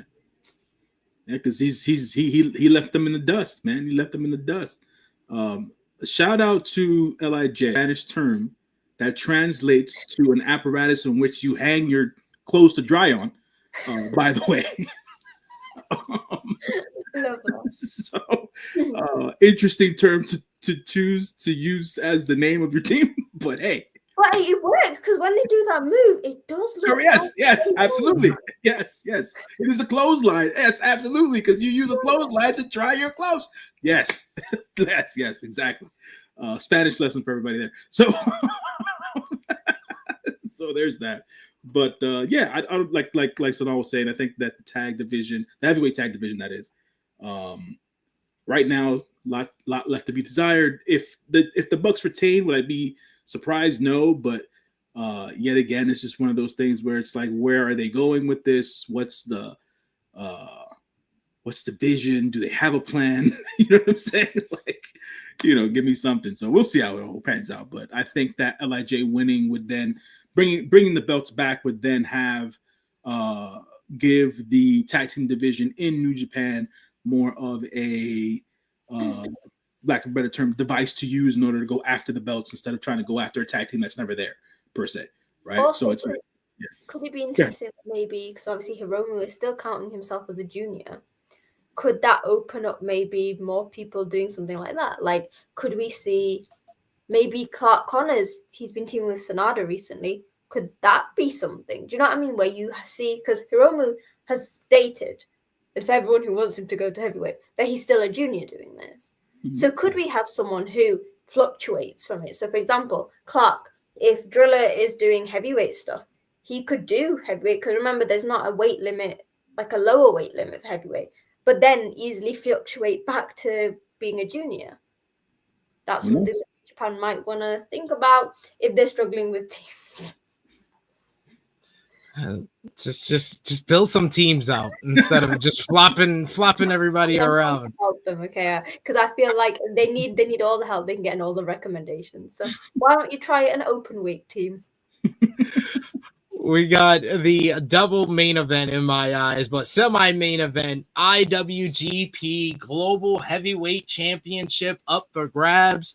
Yota Tsuji defends against Gabe Kidd. Yota Tsuji making his second defense of the IWGP Global Heavyweight Championship after picking up a win, defeating David Finlay in the Tokyo Dome at Wrestle Kingdom to win the championship, becoming the fourth ever Global Heavyweight Champion, and then successfully defending the title against Jack Perry at Wrestle Dynasty. It was at New Year's Dash the following day that he went face-to-face and toe-to-toe in a multi-man tag team matchup with Gabe Kidd. And Gabe Kidd may be the hottest star in all of New Japan Pro Wrestling, coming off of his Match of the Year candidate, his 5-star classic with Kenny Omega in the Tokyo Dome at NJPW AEW's Wrestle Dynasty. The bloody massacre that was that bout, the spectacle that it was, has basically made Gabe Kidd into a legend, made him into the hottest star in all of New Japan Pro Wrestling right now,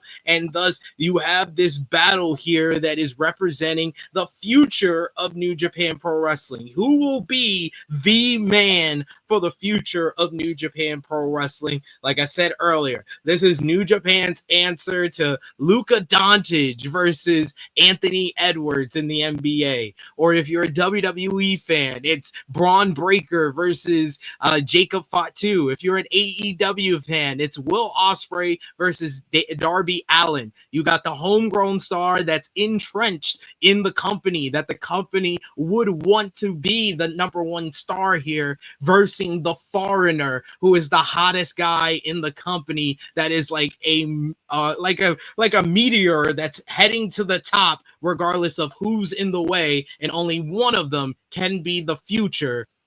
Sonal, who you got? Yota Tsuji and Gabe Kidd coming up at the New Beginning in Osaka.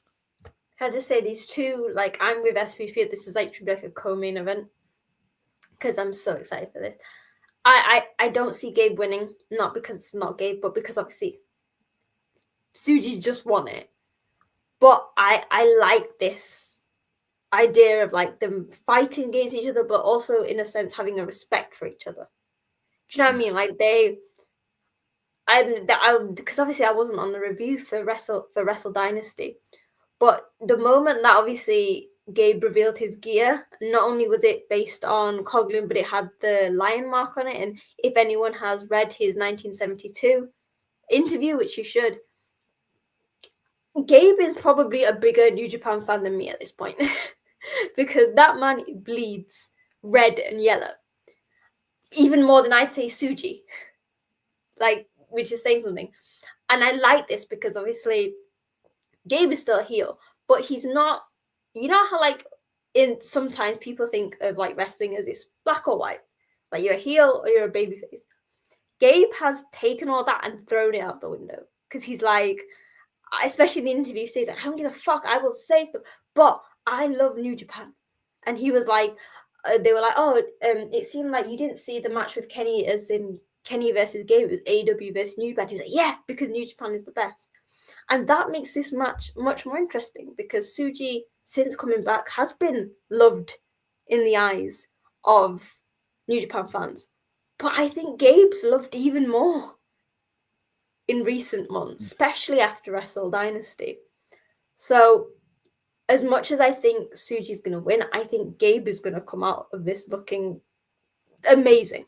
He's going to come out with even more fans. He's going to be even more cheers. I won't be surprised if we see Suji get booed at some point during this match, because just Gabe has that hold. Like, I don't know if it was like if you could feel it watching at home, but the love that Gabe got from that match, like, I obviously as someone who has watched him for years, I was really emotional. I was like, this is someone that I was watching in matches with, like, there was like maybe 150 people in Manchester, and now he's in front of a Tokyo Dome with Kenny Omega getting cheered. So I think this match is, and any other show, this would have been the main event by far. Yeah. But obviously you've got the titles. I think even if this was like obviously just special singles, this would be the main event. But obviously with the titles and thing, that's how it works. But I'm hella excited for this. I think you've got two very passionate men, but somebody, and I also want to see what Gabe's unpredictable, because we've always spoken about how unpredictable Gabe can be. But I feel like recently, not that he's toned that down a bit, but he's using that energy a lot better. And I want to see how that works with results. I want to see if he can be as unpredictable, but it doesn't hinder him like it has in the past. We shall see, but yeah, definitely this has, like, it feels like just a different energy than a lot of other matches on this card, or matches that I've seen from New Japan in recent memory. And for like the older fans, like probably before Sonal started watching, Gabe Kidd is basically Stone Cold Steve Austin post WrestleMania 13.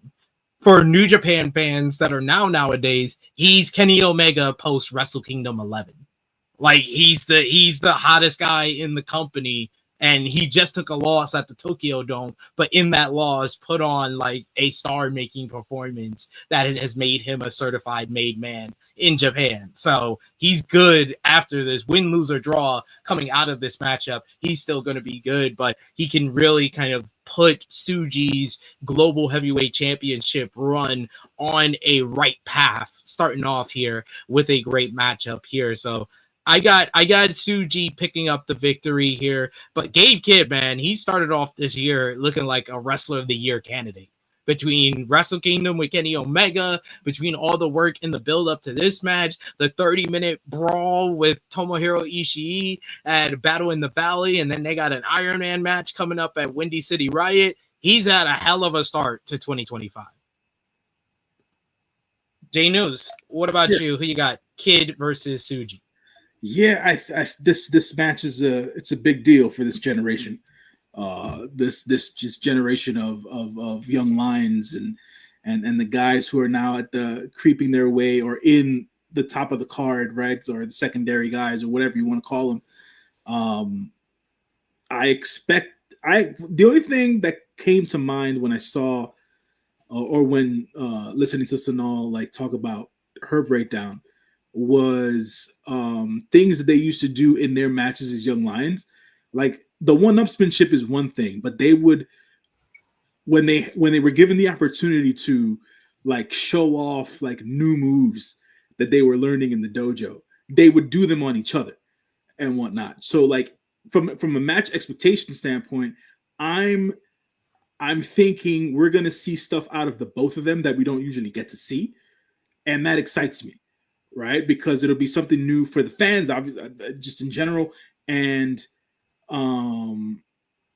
yeah, man, it's yeah, like I said, the emotion out of it, the fervor that the storyline has created, my expectation of them just showing out stuff that we haven't seen before in matches, and then them.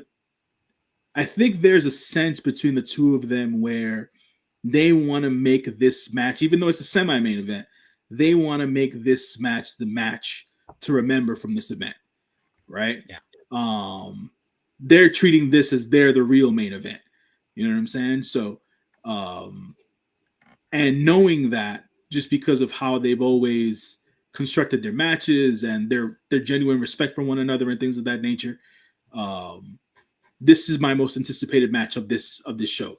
And I don't like putting a lot of pressure on dudes when it comes to certain things, but I feel like they put enough pressure on each other as individuals, and they're going to come out they'll come out swinging, and they're gonna make this something to remember. I feel, and of course, we're gonna get more matches down the road. But like because this is New Beginning in Osaka, and this is leading into the bigger picture for the majority of the year, I think this being the litmus test, they've got to have moments in this match where people are gonna, shit's gonna go viral, or people are just gonna remember and things of that nature. And I have a feeling they're gonna be able to execute that in this match. So I just wanted to say that in this. But from a result standpoint, I'm with the two of you.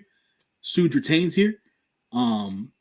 But Gabe said something very important in his video package. He thinks that this match right here is going to be the main event at the Tokyo Dome next year. So one of them, sometime this year, has to get around to winning the IWGP World Heavyweight Championship. And Gabe thinks it's going to be him. I think so too. I think Suji wins the D1 this year. Might have to book my ticket again for next year. God damn it. So, and they're good. And obviously, New Japan's always been good at the long-term storytelling. So that's a nugget, right? The Easter egg, as people like to call it. You got to pay attention to everything because everything matters. Shout out to fucking Sam. Sam, not Sam. Bro, always saying that on his podcast. Everything matters, dude. So it's like him saying that. I was like, oh, so you're telling me that's gonna happen? All right, Gabe. Let's see how we're gonna get there. Show me how we're gonna get there, brother. So, for all intents and purposes, if this is just match number one, give me new shit, but then give me the great shit at the end of it. You know what I'm saying? So it's like, yeah. I'm for it, man. I'm for it. I'm hyped on this match. IWGP World Heavyweight Championship will be defended in the main event. Zack Sabre Jr. defends against Hirooki Goto. Hirooki Goto was the winner of the 2025 New Japan Rambo at Wrestle Kingdom, earning an opportunity for the first time. The winner of the Rambo earned a shot at the IWGP World Heavyweight Championship. Zack Sabre Jr. Got past a 40-minute matchup with Shota Umino, then went up against Ricochet the following night at Wrestle Dynasty, became the first Gaijin to win back-to-back Tokyo Dome main event, retaining the IWGP World Heavyweight Championship. But ever since he's got through the Tokyo Dome, Hirooki Goto has felt like more and more of a threat to his title reign.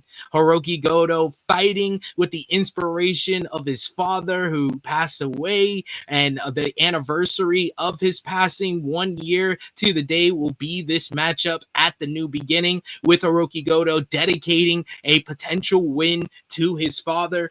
All that inspiration, all that motivation has caused the New Japan fan base to really rally behind Hirooki Goto.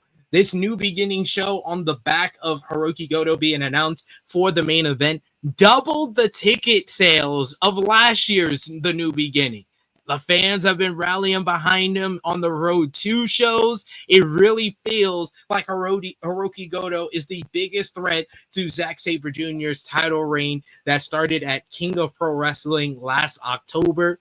Can Hirooki Goto finally, after 0-9 in world title matches, can he finally win the big one? Sonal is saying yes. But what have you thought about the build to this matchup, and who do you think wins on Tuesday?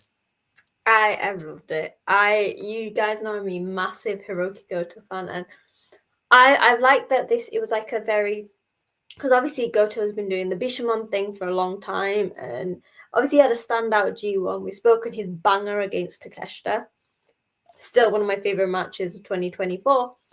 But by having him obviously not on the card, he was in the Rambo, to then having him win that, it feels like a nice segue. The build-up has been great. They've had Goto pinning Zack pinning Goto. It's been nice, and just when you mentioned that, when they announced Goto, the sales, they had to open extra seats.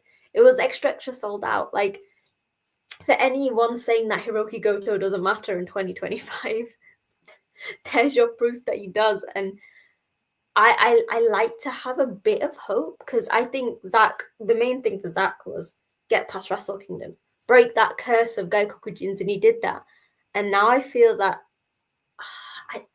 I don't want to jinx it. And like in my heart, I feel like this is Goto's time. I feel like they've been built. You can't build it up so much. Of like he's had 8. Did you say it was 8? Isn't it? I think it's 8 or 9. I think it's 8 or 9. So many failed attempts. You can't keep building us up, Gato, just to have him lose.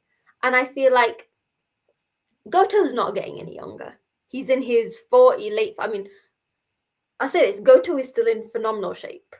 He is, for his age, like, because he's like similar age to Tanahashi. He's leaps and bounds better shape than that. But I feel like this is his, and Zack has mentioned it, it's his last chance. Really, this is the last opportunity. And I think any other time I'd have said, no, they're building it up. They've done it before. But this is even linked back to the G1. He beat Takeshita. Yeah. He got big victories there, and then it seemed to go down. And now I think if it's going to be any time, do it while he's hot with the crowd. I'm not going to say he's going to win and he's going to have a year reign or an 8-month reign. Hell, give him 3 months. Give him up to Dominion if you have to. Just give us a Goto. Give us what you never gave to Suzuki. Gato, give us it. I am going with Goto. Pull the trigger. You know me. You should know me by now, Sonal. My bold booking strategy. Oh man, we got J-News to cut off. He's like, I'm over this. He's like, no, I will not have this being said. But no, I am always for striking while the iron is hot. If someone gets hot, that's the guy you should probably go with to win the big matchup. The ticket sales is a big indication. He wasn't that disgusted by our thoughts of Goto winning. That he just left the you gotta follow through. If he's that hot of a ticket, if just having him in this title match got you double the ticket sales of last year, strike while the iron is hot. Like you said, it doesn't need to be a long run. You said 3 months. I'm not even looking for that. I'm looking for him losing in his first defense.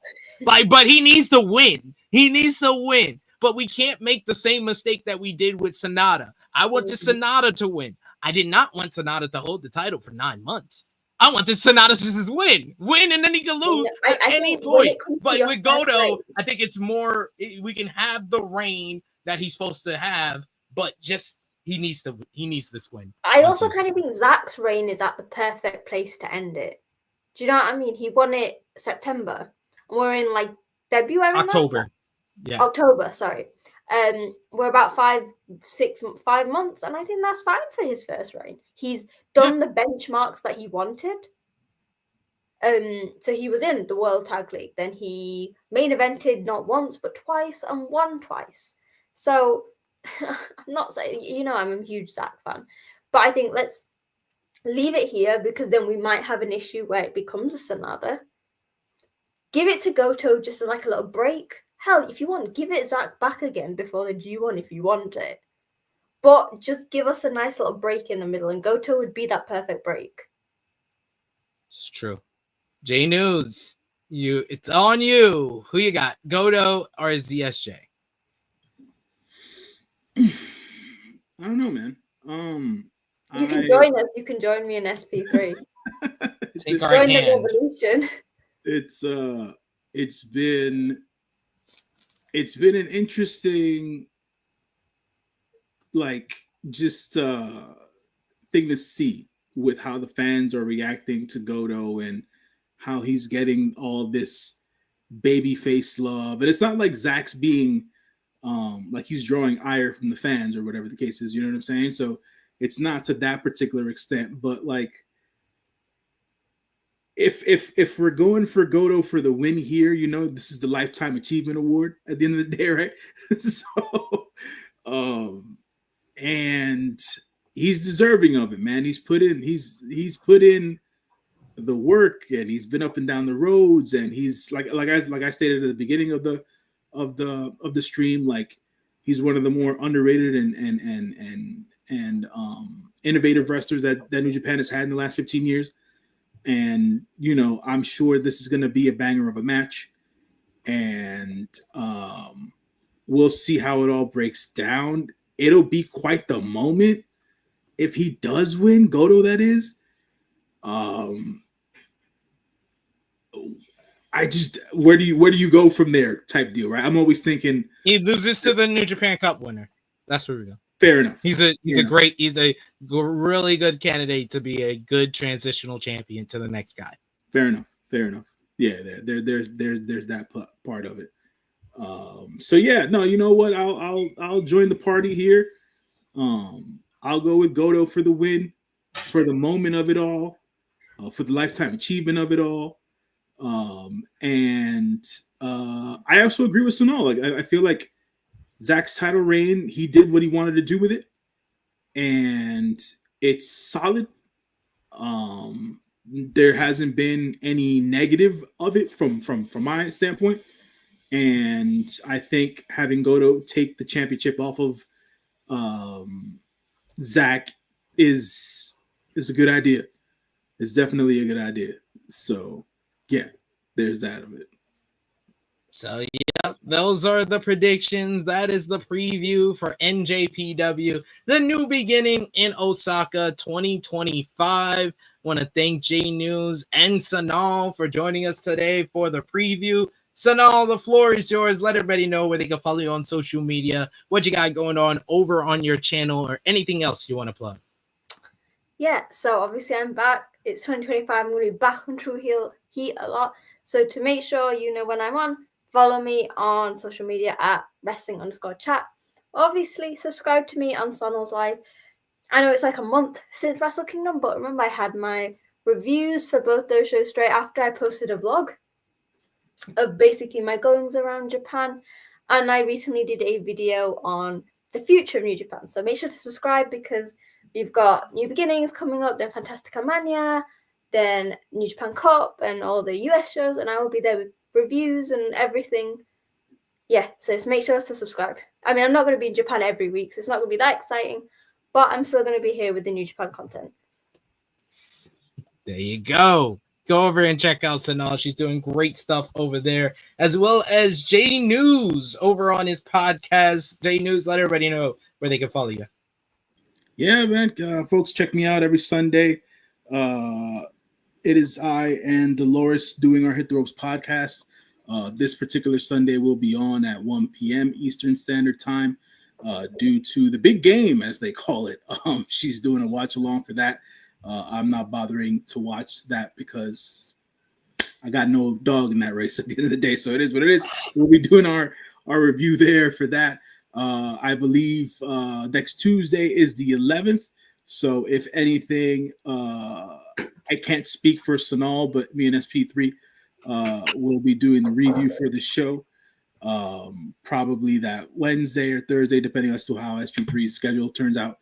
And yeah, and then we've got my favorite time of the year coming up after New Beginning in Osaka. Fantastica Mania will begin, and I'll break down the main show for that. Usually it's the beginning and the end, so I'll be here with SP3 to break that down for folks and have fun with it. And then we'll be walking into the anniversary show, and then obviously the New Japan Cup will begin. So check me out here on True Heel Heat, and also on the Hit the Ropes podcast on the YouTubes and everything else in between. So appreciate y'all for chiming in the chat as usual. And yeah, that's all I got. There you have it. Thank you for joining us today. You can follow me on the Twitter machine at TrueHillSP3. You can check out all the great content we got on the channel right now, like AE Ramble, episode 184, and the Emmy goes to with me and Jimmy reviewing Wednesday's AEW Dynamite. You can also check out myself, True Draw Josh, reviewing the WWE Royal Rumble 2025 event from earlier this week. Go over and check check that out as well. I will be back live tomorrow with Miss Chrissy Love, Top Guy JJ, and the True Draw Josh with the True Hill Heat flagship podcast. We'll have some final predictions for the new beginning. We'll also talk about the Royal Rumble, Drew McIntyre being upset backstage, and now he's on SmackDown. We'll talk all about SmackDown, Raw, and everything else that happened from this week, AEW, New Japan, and TNA. Join us live tomorrow, 11:05 a.m. Eastern Time. You can follow us on the Twitter machine at TrueHillSP3 and follow us on the Patreon, patreon.com/True Hill Heat. For $3 a month, gets you exclusive content. All the best place to support us when we are not live here. And I meant to say at True Hill Heat on all social platforms there. But for Sonal, for J-News, it is me, your True Hill Phenom SP3. This has been our NJPW, the New Beginning in Osaka 2025 preview. We are signing off until next time.